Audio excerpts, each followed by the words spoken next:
guys हामी चाहिँ यहाँ आइटी पार्क आइपुगिसक्यो 10 बजीदेखि हामी दुईजना आइटी पार्कमा आइरहेको छ हो कालिम्पोङको अहिले त सबै यहाँ बिग्रिसकेछ है डेकोरेसनहरू पनि कस्तो राम्रो थियो है अनि यता के भन्छ त्यो उयोहरू पनि थियो नि कोदो यस्तो के गर्ने थियो नि ट्रेडिसनल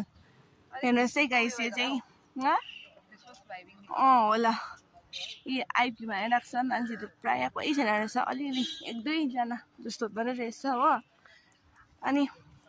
हामी दुईजना चाहिँ यहाँ डुल्दैछ डुल्नै आएको है हो के अन्त डुल्नै त आएको होइन डुल्नु पऱ्यो नि है यहाँ चाहिँ आई लभ कालिम्पोङ लेखेको पनि छ हो अनि मान्छेहरू त कम्ती रहेछ बिहानै यहाँ चाहिँ पिङ पनि छ हो अस्ति